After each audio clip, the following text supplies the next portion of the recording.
So now turning to California, let me begin by talking a little bit about how we do the California forecast. So California is a big part of the U.S., and so the question that we ask is, following David, why don't I get up here and just say what he said? And the reason is that there are things that are different about California from many other parts, maybe not all parts, but many other parts of the U.S., and that's what we try and focus on. Ed, in his introduction, talked about this transformation to the information economy, and there are people who are left behind. But that's not spread uniformly across the U.S. It matters a lot of whether you're in Binghamton, New York, or Chicago, Illinois, or Kansas City, Missouri, or in the East Bay, or Orange County, or San Diego. And one of the things that matters relates directly to our conference today, and that is innovation. So in this opening slide, what you see are just a few, and a very few, of the thousands and thousands of companies here in California that are innovating. A lot of them like Tesla, and on the lower right-hand side is an autonomous car, and we're going to have our keynote is going to talk about that. That may be one of the transformative innovations in the 21st century, and it's happening here. Everyone is coming here. Honda's coming here. Baidu, that is the Google of China, is opening a research center in California for autonomous vehicles.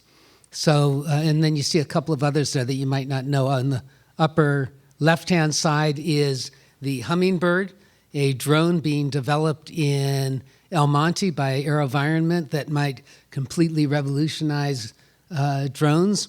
And another drone on the right, which may be everybody's Christmas present in a year or two, is an underwater drone. So lots of innovation happening here in California.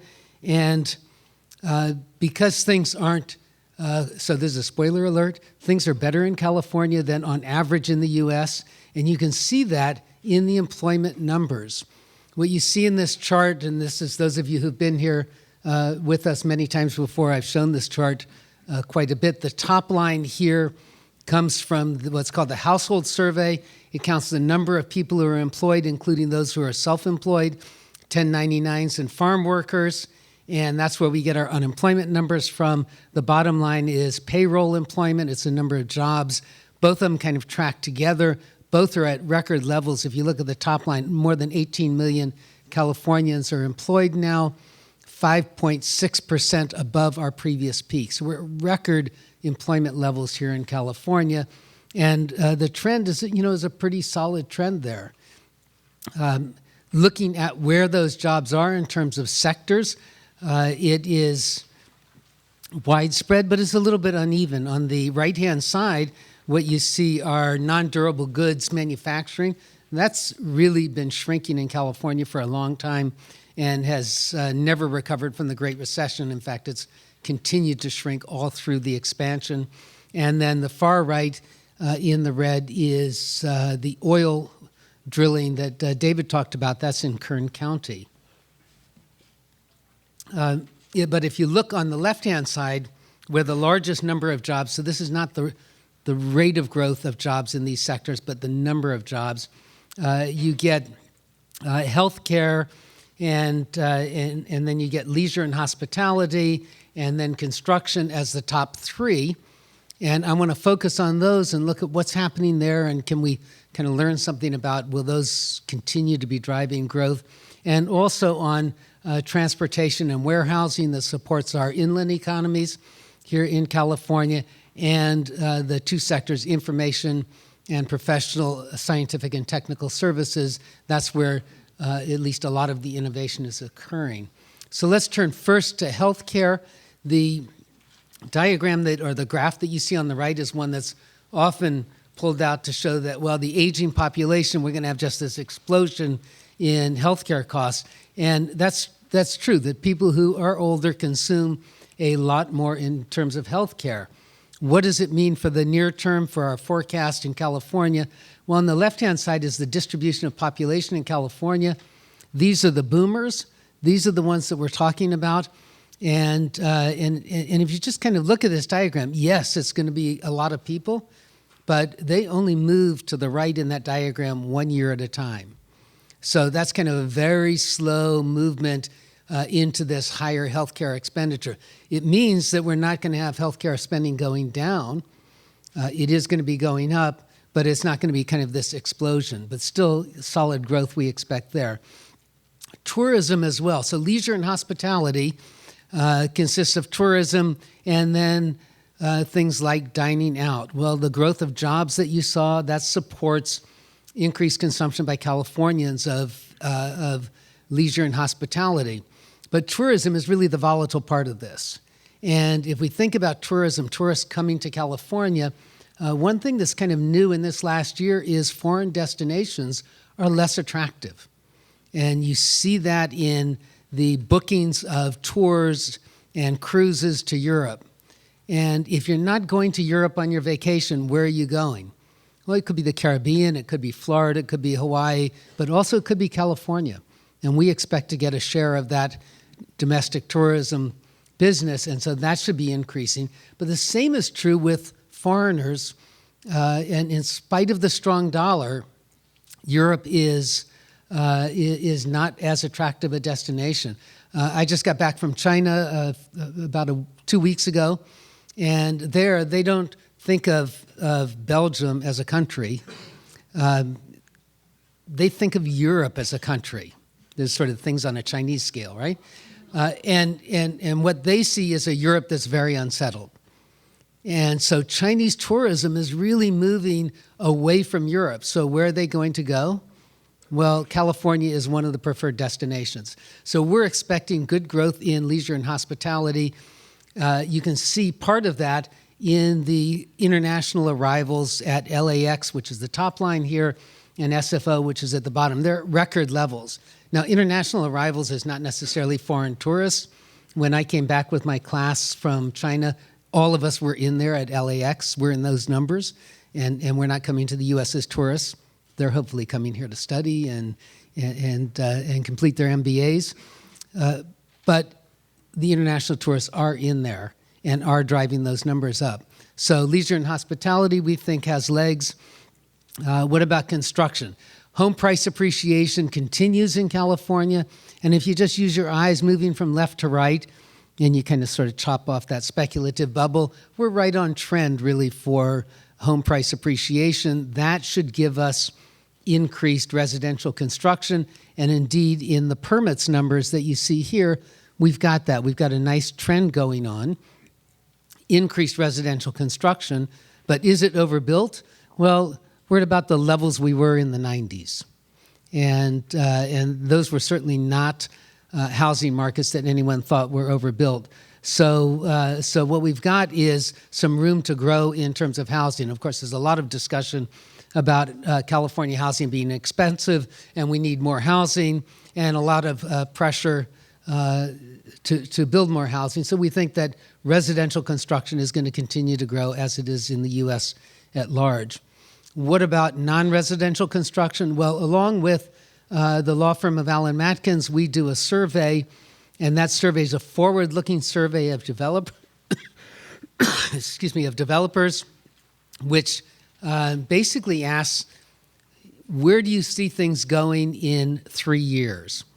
And this is their sentiment. It incorporates rental rates, and it incorporates occupancy rates.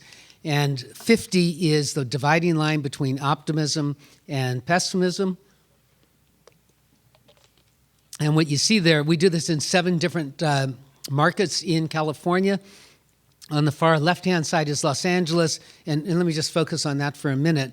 What you see is these bars are kind of getting lower. Still very optimistic, but how does the bar shrink in this survey? It shrinks when some members of our panel become either neutral in their outlook or pessimistic in their outlook. Not everyone, but as some move to the neutral or pessimistic, the bar shrinks. And so that's what's happening in each one of these markets.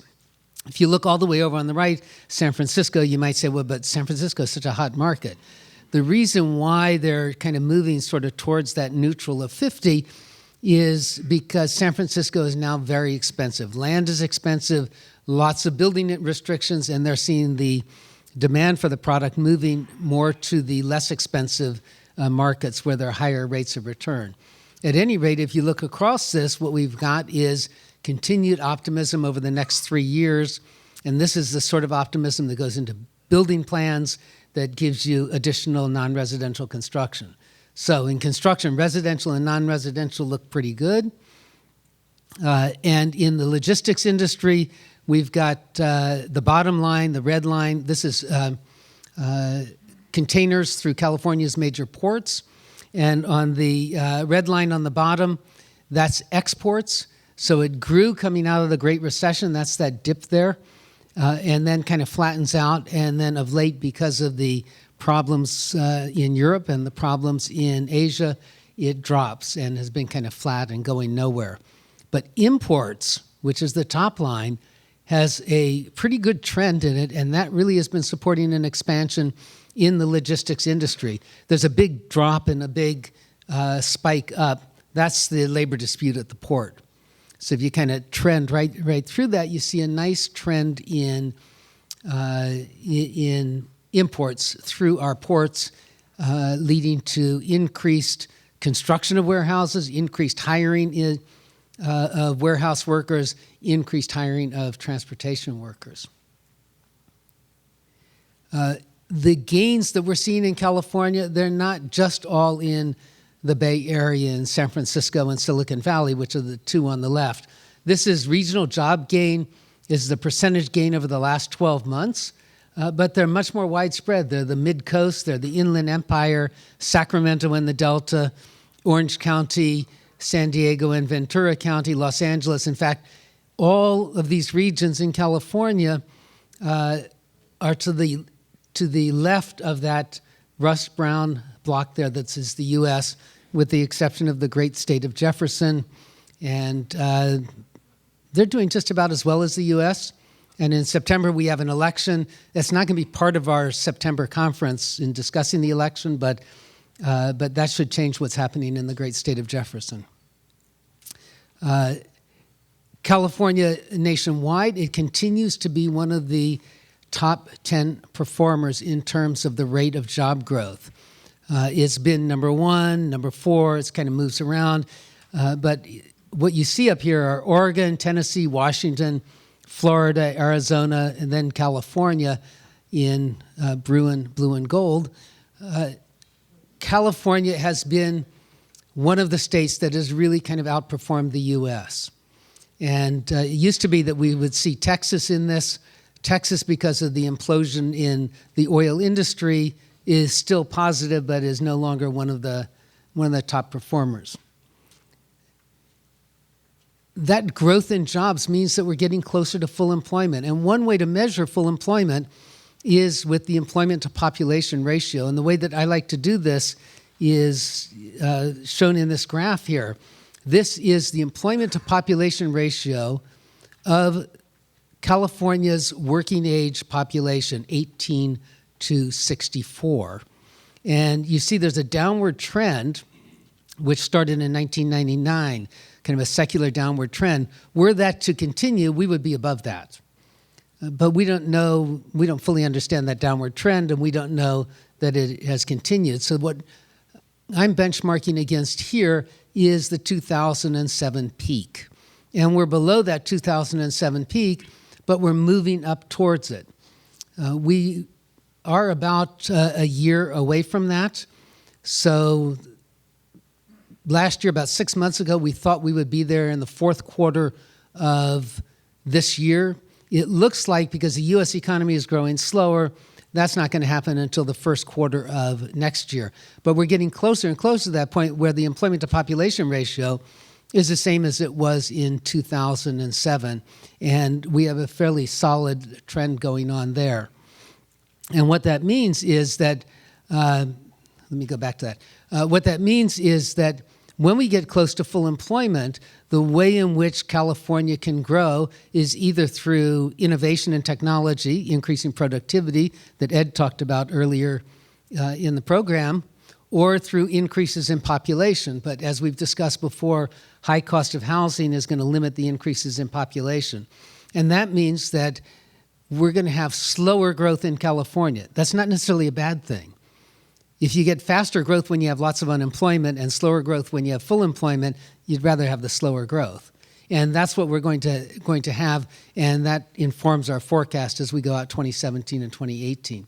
So that's employment. Now I want to talk about the other part, which is GDP, because you can have fast-growing employment in jobs that don't pay very much, or in jobs that pay a lot. So this is a map that the Bureau of Economic Analysis puts out for the U.S., and they put one out every year. The last one is 2014 of GDP by states. The dark blue is very much above the U.S., the light blue above the U.S., white neutral, and the tans are performance below the U.S. And if you look at these kind of year by year and say who is always in the blue, you find an interesting collection of states. There's California, Oregon, Washington, Texas, North Dakota, West Virginia, Utah, Colorado, Massachusetts, and Florida. And sometimes you get Michigan and Ohio because of the auto industry. But if you ask kind of what economic policies are really affecting this, how are the economic policies alike in those states? They're not alike at all. They're radically different between Texas and Utah and California and Massachusetts. And so the question is, what is driving that? Well, one of the things I spoke about a moment ago was the auto industry and the recovery in the auto industry. Two others are petroleum and gas. And so West Virginia, North Dakota, clearly petroleum and gas, and Texas in part, but only in part, because Texas has a vibrant tech industry. So innovation economies is the other thread that kind of casually you'd say, well, all of these have really vibrant innovation economies. And if you think about that, how do you measure that? You can measure it through the amount of R&D. You can measure it through the number of patents, and William's going to talk a bit about that later on. You can measure it through research institutions that are kind of spinning off innovations, and William has some slides on that. But I just want to show you a chart that is suggestive of this, and it's correlations of the growth rates in GDP by state from 2012 to 2014, and a measure of the intensity of research institutions by state. And California is the red diamond there. And there's a positive correlation that research institutions like the University of California system, Stanford, Caltech, USC, and so on, do foster innovation and seem to be correlated with economic growth. So the implications, full employment is expected in 2017, quarter one. We see no evidence in the growth sectors that we have today of weakness. Research and innovation ought to be driving California, but there is a risk. That risk is that innovation, unlike housing, housing's hard to forecast, but innovation, how do you forecast sort of when people are going to come up with the next great idea, the next invention? And so there's a risk that that kind of runs out. We expect slower growth, but that slower growth is because of full employment, but no reason to think a downturn is imminent here in California, which leads us to our forecast. Payroll growth this year and next year outperforming the U.S. and about the same as the U.S. because our population growth will be pretty close to the U.S. at that point in time, and the unemployment rate coming down to be very close to the U.S. unemployment rate with solid growth in personal income and real personal income, and an increase, about a 20%, a little over 20% increase in housing starts. So that concludes the California forecast portion, and we have time for about 2 questions, but we always like to take some of your questions, and we got one right up front. Go ahead. The housing that starts when we see the construction, it seems it's so expensive, it's coming into the market and the affordability. Is that coming to play with job growth and being able to live in these urban areas where the innovation is? So let me answer with respect to California, and then I think David. Oh, thank you. So the question is that the housing that he sees being built here in Los Angeles is high-end housing, and it's expensive. And so how does that kind of factor into economic growth and what's happening here? So I'm going to answer with respect to California, and David, I'm sure you have some comments kind of more generally, or maybe specific to California as well. So land is very expensive in California. Land that's available for residential construction is in limited supply. California is a great place to live. That bids up the price of that scarce resource. So what do you put on the land? You put on more expensive housing. What that does is that moderates migration to California. If it's expensive to live in California, you need a really good job to move here. And if you live here and you don't have such a job, other places might be more attractive. And what we're seeing in the migration statistics are people who have less education, less skills, maybe former manufacturing workers, for example, who had good middle-class jobs before, they're leaving and they're finding opportunities elsewhere. And people who have more education, higher skills, particularly information technology skills, are moving here. And so that's the kind of sorting that we're seeing, and it's just actually about in balance. So in that sense, that's what housing prices are doing. David, do you have a comment? I think it's artificial supply. I don't know if this is on or not, my mic. It's not on. I think it's artificial supply constraints coming from zoning that keeps housing prices much higher than what they wanted to be. And Donald Trump wants to build a wall on the Mexican border to keep people out. Zoning in Southern California does the same thing.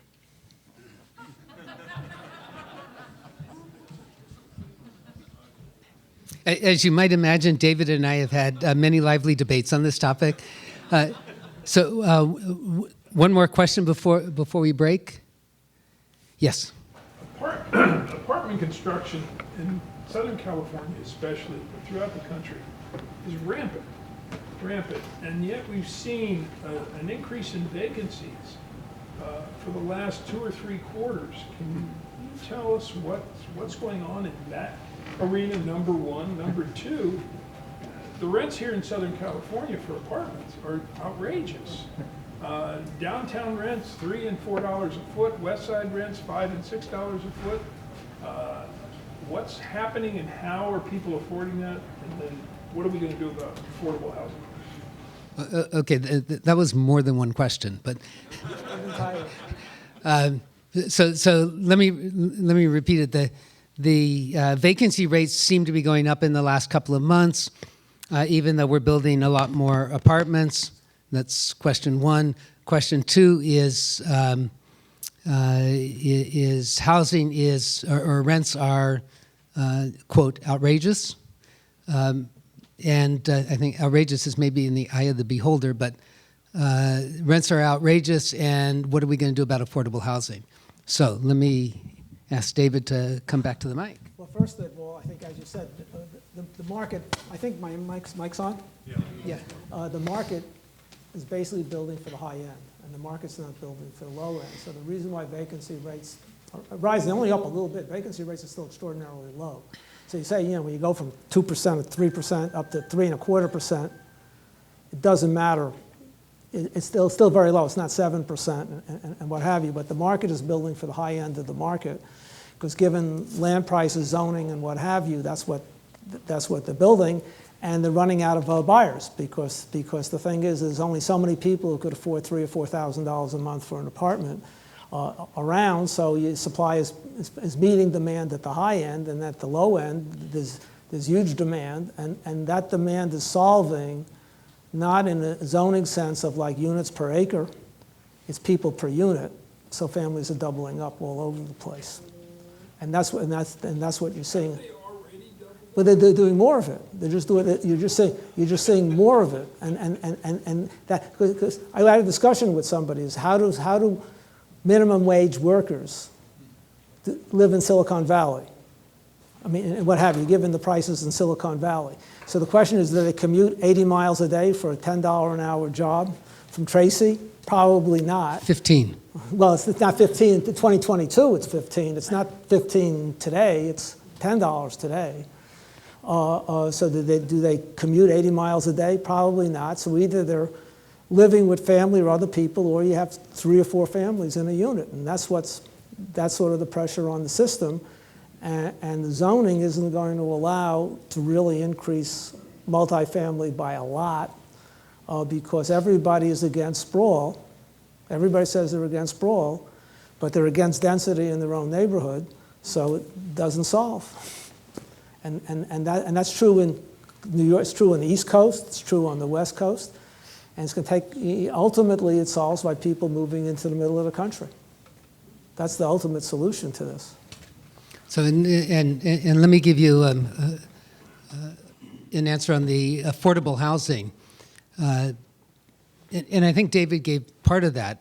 Housing is obviously affordable because people are affording it. They're just using a larger portion of their income to buy it.